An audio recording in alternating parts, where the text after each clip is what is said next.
There's a distinct pattern you see when you look at moments of great economic crisis, a hidden rhythm beneath the noise of chaos. In 2008, the world economy collapsed, and the shockwaves were felt in every home as millions lost everything they had ever worked for. Just over a decade later, in 2020, a global pandemic brought the entire world to a screeching standstill, seemingly overnight. For most people, these events feel like an uncontrollable storm, a random, devastating force of nature that leaves destruction in its wake. We are told these are once-in-a-generation events, unpredictable and unavoidable. We are told that we are all in it together, weathering the same storm. But what if that isn't the entire truth? What if, for a very small and powerful group, the storm isn't a threat, but a tool? For a handful of powerful financial dynasties, these moments were not chaos. They were opportunities. The massive, almost unimaginable transfer of wealth we've witnessed in recent crises isn't an accident. It is not the result of bad luck or unforeseen circumstances. It is the result of a strategic pattern, a meticulously crafted playbook that has been perfected over the course of a century. This is a set of strategies used by some of history's most powerful families, names that echo through our history books like Rockefeller and Morgan, to systematically turn global panic into unparalleled profit. While the world suffered through deprivation and uncertainty, they executed a series of maneuvers that have been refined and battle-tested since the Great Depression of 1929. This is the hidden history of how crises are used not just to survive, but to consolidate power and wealth on a scale almost impossible to imagine. This is the story of the playbook that has quietly funneled trillions of dollars into the hands of a select few, generation after generation, turning public tragedy into private fortune. Number 1. The American architects, Rockefeller and Morgan. To truly understand this playbook, you must first understand its architects. These were not just businessmen, they were the founding fathers of a new kind of empire, built not on land, but on capital. We're talking about a handful of families who became synonymous with capitalism itself, whose names are etched into the very foundations of our financial world. Their peak of direct personal power was in the late 19th and early 20th centuries, an era where their influence was so immense it blurred the line between private enterprise and the state. At the forefront stood two American titans, the Rockefellers and the Morgans. They didn't just participate in the economy, they commanded it. John D. Rockefeller didn't just own an oil company. Through his behemoth, Standard Oil, he controlled nearly every aspect of the industry, from the moment oil was drilled from the ground to the point it was sold to the consumer. He mastered the art of the monopoly, crushing or absorbing all competition until his power was so absolute it forced the U.S. government to create antitrust laws designed specifically to dismantle his empire. The Rockefeller fortune was built on a simple, brutal premise. Control something the modern world cannot function without, and you control the world itself. Then there was the House of Morgan, founded by the formidable J.P. Morgan. He wasn't just a banker. In an era before America had a central bank, he was the central bank. In times of financial panic, it was Morgan himself, not the government, who would summon the leaders of Wall Street, lock them in his library, and orchestrate the bailouts that would save the financial system. The Morgan dynasty was built on controlling credit, the very lifeblood of the economy. They didn't just lend money, they shaped entire industries, orchestrating the colossal mergers that created industrial giants like General Electric and U.S. Steel, companies that would define the 20th century. Number 2. The global strategists, Rothschild, DuPont, and Warburg, While Rockefeller and Morgan were consolidating their power in America, other families were perfecting similar strategies on a global scale, creating a blueprint that was international in its scope and ambition. Across the Atlantic, the Rothschild family had already written the script for international finance a century earlier. Their genius was in creating a revolutionary structure, with founder Meyer Amschel Rothschild placing his 5 sons in 5 key European financial centers: Frankfurt, London, Paris, Vienna, and Naples. They established the world's first truly global financial network. This network acted as a private intelligence service, allowing them to learn about geopolitical events faster than governments. They financed nations, funded armies, and became so indispensable to kings and politicians that they could influence state policy. While popular myths today often exaggerate their modern-day control, their historical legacy is undeniable. They perfected the art of profiting from war, peace, and the political shifts that determined the fate of nations. Back in the United States, other families were mastering different parts of the playbook. The DuPonts built their initial fortune on gunpowder, a business that naturally boomed during times of conflict. But their true genius was not in making explosives, it was in the strategic pivot. They understood that the end of a war was simply a new type of economic opportunity. They brilliantly transitioned from gunpowder to chemistry, retooling their factories to create revolutionary materials like nylon, Teflon, and neoprene, which became essential to countless consumer industries. They embedded their enterprise so deeply into the fabric of modern life that their products became inescapable. And finally, there were the Warburgs, a prominent German banking family who brought their financial acumen to America. In the early 1900s, Paul Warburg arrived in New York and became the most articulate and influential advocate for the creation of a U.S. central bank. His deep understanding of European central banking was instrumental in drafting the blueprint for what would eventually become the Federal Reserve, fundamentally reshaping the American financial system. These families were competitors as often as collaborators, but they operated in the same elite circles and, most importantly, shared a fundamental understanding of how money, power, and crisis were interlinked. Let's get into it. Section 1. The 1929 Crash. The Roaring Twenties were a decade-long party fueled by speculative fever and easy credit. The stock market seemed to only go up, and everyone from shoeshine boys to industrial tycoons believed they had found the secret to easy riches. Then, on Black Tuesday, October 29, 1929, the music stopped. The party came to a screeching, violent halt as the market collapsed under its own weight. This wasn't just a market correction, it was the beginning of the Great Depression, a decade of profound economic suffering that would scar a generation and change the course of history. Panic ruled the streets. Fortunes built over lifetimes were wiped out in hours. The public was terrified, lost, and desperate for a savior. But panic, for those with a certain mindset and a very specific set of resources, is just another word for opportunity. And the great financial dynasties were prepared.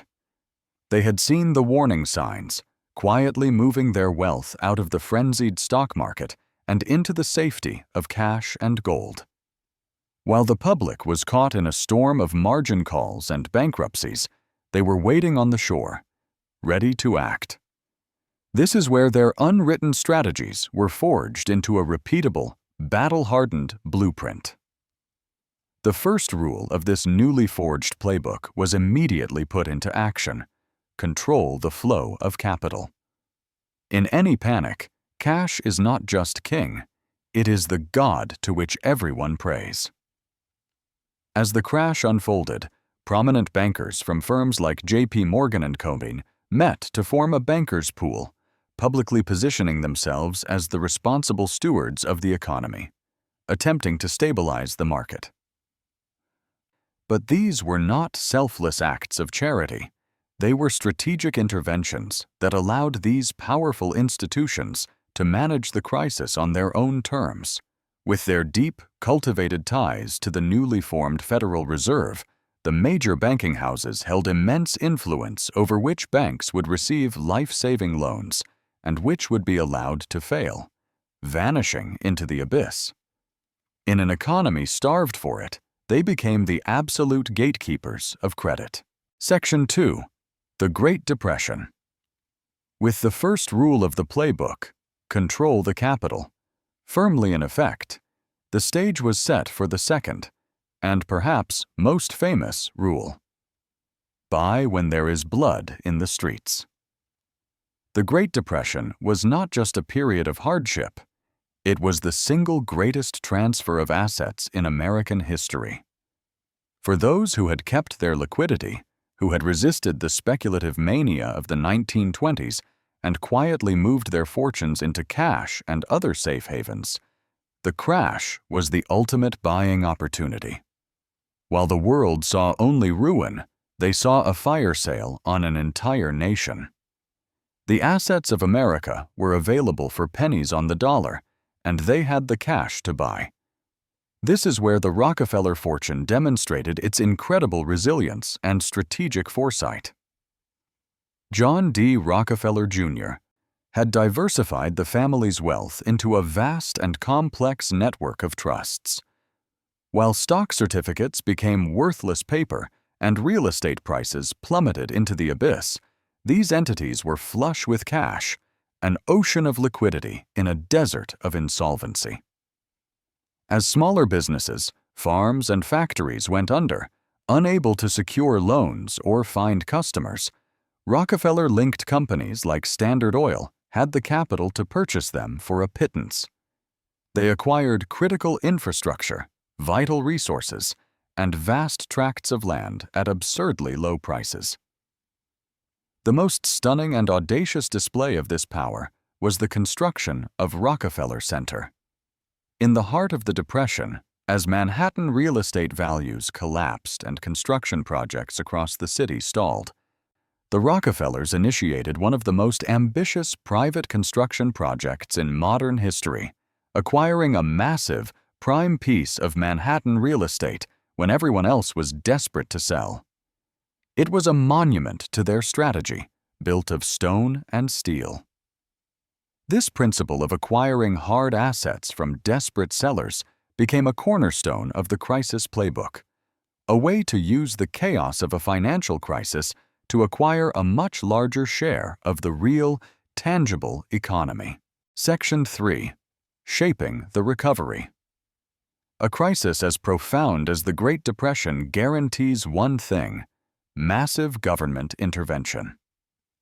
The public demands action, and politicians are forced to respond with sweeping new programs and regulations. The third rule of the playbook is to ensure you are in a position to shape that intervention. The financial elite, with their deep political connections cultivated over decades, did not simply wait to see what would happen. They became the very advisors the government turned to for solutions, offering their expertise to help craft the response to the very crisis their world had profited from. Their influence was felt throughout the halls of power in Washington. When President Franklin D. Roosevelt launched the New Deal, a vast series of public works projects, financial reforms, and regulations designed to restart the American economy, it represented a fundamental shift in the relationship between government and industry. To execute these ambitious plans, the government needed industrial might. And who controlled that might? When the government needed to build massive dams and infrastructure, it turned to industrial giants like General Electric, a company born from a Morgan-orchestrated merger. When it needed the fuel and oil to power a recovering nation, it relied on the successor companies to Rockefeller's Standard Oil. When it needed advanced materials for its projects, it contracted with DuPont. The government's recovery efforts created a torrent of public contracts that flowed directly to the very corporate entities that had consolidated their market power during the crash. This created a powerful symbiotic relationship where the government's attempts to fix the economy simultaneously enriched and further entrenched the power of these dynasties. The Great Depression was a national tragedy that plunged millions into poverty. But for a select few, it was a crucible. It hardened their wealth, expanded their influence, and proved beyond any doubt the effectiveness of their playbook. They hadn't just weathered the storm, they had harnessed its power. Section 4. War and the New World Order. As the world lurched from the economic devastation of the Great Depression into the global cataclysm of World War II, the playbook wasn't discarded. It was refined, scaled up, and applied on an international stage. War, like an economic collapse, is a form of supreme crisis. It fundamentally reorders societies, obliterates old structures, and requires unprecedented levels of government spending and mobilization. For the great industrial and financial dynasties, it was the ultimate business opportunity, a chance to align patriotic duty with immense profit.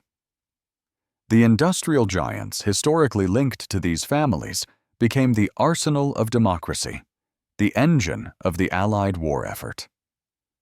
DuPont's chemical innovations, once aimed at consumers, were now critical to the war. Producing everything from the nylon needed for parachutes and tents to the synthetic rubber that kept the military moving when natural supplies were cut off. The successor companies to Rockefeller's Standard Oil provided the high-octane fuel that powered the Allied war machine. From bombers over Europe to naval fleets in the Pacific, government contracts, funded by massive public debt, flowed in a relentless stream into these industrial behemoths, guaranteeing their profits and expanding their global reach. But the real masterstroke, the move that would shape the next half-century, came not on the battlefield, but in a quiet hotel in Bretton Woods, New Hampshire, in 1944. As an Allied victory seemed certain, representatives from 44 nations gathered to design a new global financial system from the ashes of the old. The key figures shaping these talks were men from the highest echelons of government and finance, many with deep, working relationships with the major Wall Street banks. The system they designed would overwhelmingly benefit the United States and its financial institutions, cementing their power for generations. The playbook was evolving from simply profiting from a crisis to building the entire system within which all future crises would occur. Section 5. The Bretton Woods Masterstroke. The Bretton Woods Conference of 1944 was perhaps the single most important economic event of the 20th century. While the world was focused on the end of the war, the architects of the financial future were creating a system that would institutionalize American dominance. The agreement established two key institutions that remain powerful today: the International Monetary Fund, IMF, and the World Bank, designed to stabilize the global economy and provide loans for reconstruction. But its most profound and game-changing decision was to make the US dollar the world's official reserve currency, with the dollar itself being pegged to gold at a fixed rate. Every other country in the world would then peg its own currency to the dollar. Think about the sheer brilliance and audacity of that move. This single agreement placed the U.S. financial system at the absolute center of the global economy. From that moment on, international trade, most notably for critical commodities like oil, would be conducted primarily in dollars. This created a massive, permanent, and artificial global demand for U.S. dollars and, by extension, U.S. government debt. Any country that wanted to participate in the global economy now needed to hold dollars. This gave the United States what former French finance minister Valéry Giscard d'Estaing would later call the exorbitant privilege. The U.S. could run massive trade deficits by essentially printing the currency that the rest of the world needed to buy. It meant that global capital would naturally flow through American banks on Wall Street, which managed these vast international transactions. The strategy had evolved to a new level of sophistication. It was no longer just about buying assets during a panic. It was now about building the very architecture of the global financial system to ensure a perpetual advantage, channeling wealth and power toward its center, regardless of the economic weather. Section 6.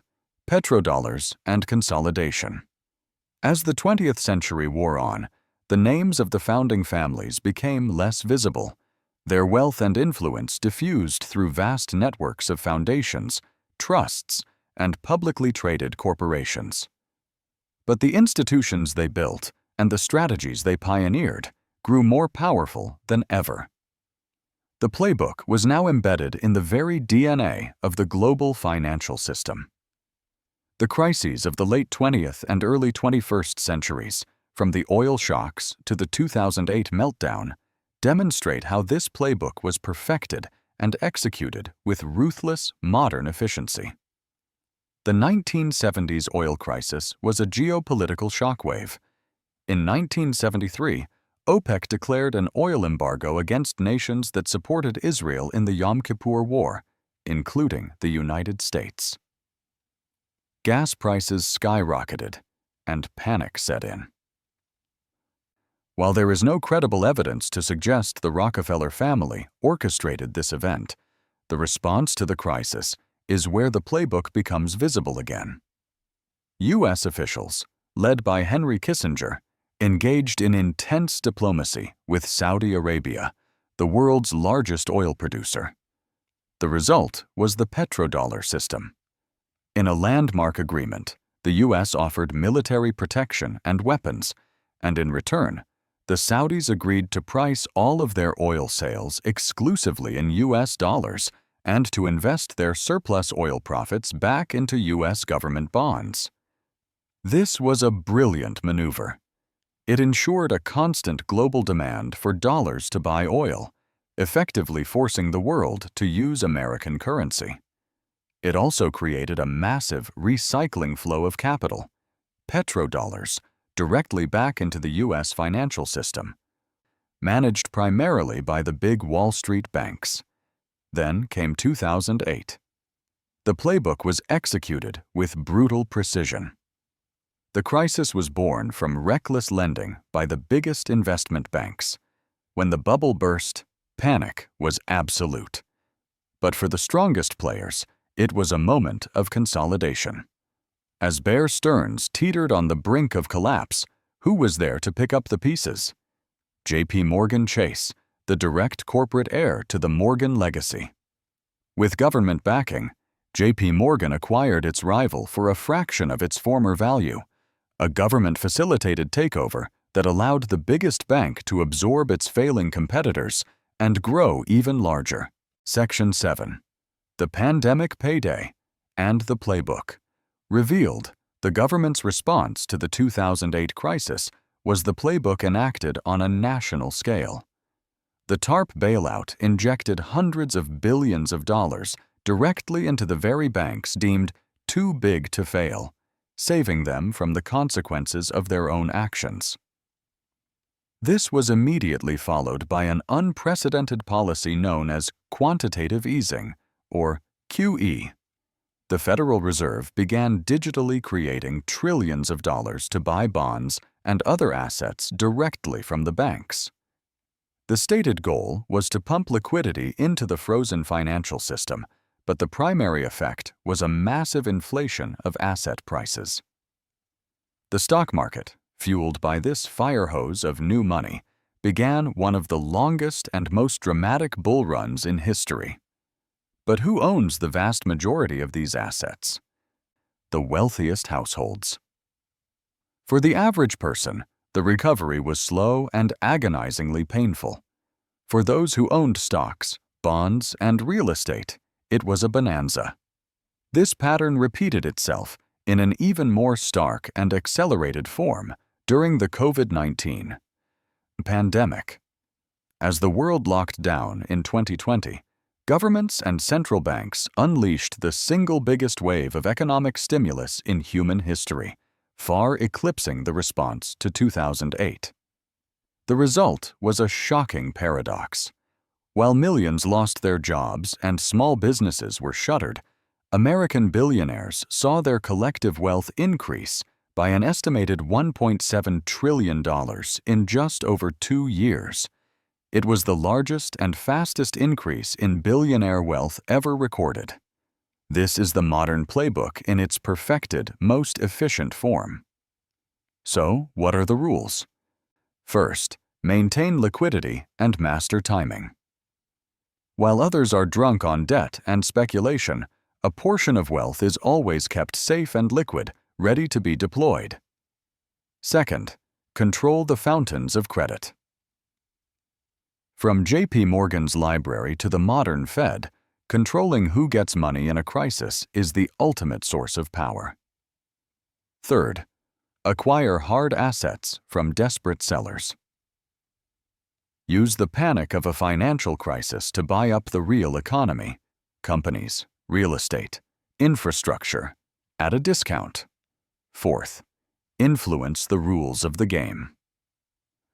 Shape government bailouts and stimulus policies to benefit asset holders under the guise of stabilizing the economy. And fifth, play the long game. This wealth is dynastic, managed by trusts and family offices designed to preserve and grow it across generations, patiently waiting for the next inevitable crisis to enact the playbook once more. From the ashes of the 1929 crash to the digital stimulus of the 2020 pandemic, the pattern has remained remarkably, disturbingly consistent. Crises, whether they are financial, geopolitical, or biological, create fear on a mass scale. That fear creates desperation among the public and small businesses. And that desperation creates the single greatest buying opportunity for those who have cash, control credit, and have a hand in writing the rules of the game. The names of the families may fade, evolving into vast and complex corporate networks that are harder to trace. The mechanisms of wealth transfer may shift from backroom deals in private libraries to complex quantitative easing programs executed by central banks. But the fundamental playbook remains the same. The result is a system that funnels wealth upwards during times of chaos, leading to an ever-widening gap between a tiny elite who own the assets and everyone else who relies on a paycheck. The story of these families and their playbook is more than just a history of wealth. It is a profound lesson in the hidden mechanics of power. It reveals that large-scale economic crises are not merely random, unfortunate events. They are, for those positioned correctly, moments of immense and rapid wealth redistribution. They are the moments when the board is reset. The next time a crisis hits, the question isn't just, how will we survive it? The more important question is, who stands to profit from the panic? And now, you know how to spot the pattern.